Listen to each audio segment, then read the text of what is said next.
Hello Transfer It at magandang umaga sa lahat. Samahan ninyo kaming maglinis ng aming store sa pamamagitan ng pag-apply ng 5S Rule. Ano nga ba ang 5S?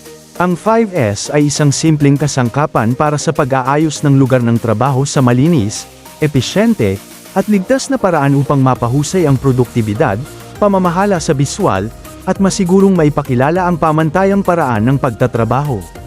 Isa, sort, pagbukod.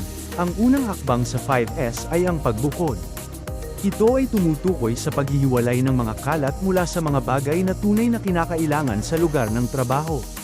Sa yugtong ito, kinakailangang alisin ng koponan ang lahat ng bagay na malinaw na hindi nababagay o hindi kailangan sa lugar ng trabaho, at iwan lamang ang mga kinakailangan. 2. Set in order, pag-aayos. Ang susunod na hakbang ay ang pag-aayos ng mga natirang bagay pagkatapos ng pagbukod. Dito, inaayos ang mga kagamitan sa epesyenteng paraan gamit ang mga prinsipyo ng ergonomia, upang masigurong bawat bagay ay may nakatakdang lugar at lahat ay nasa tamang lugar.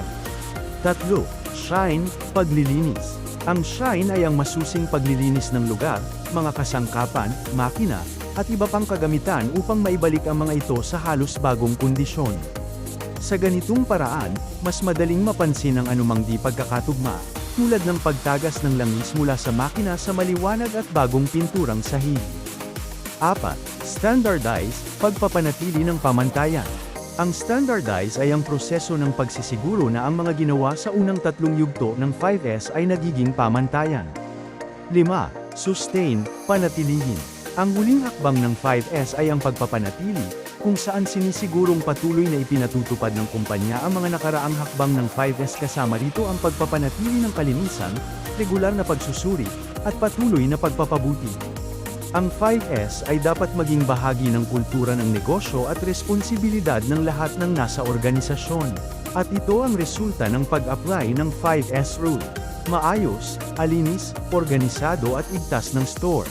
Laging tandaan na palaging ugaliing maglinis upang maging produktibo, malinis at maayos na lugar para sa lahat.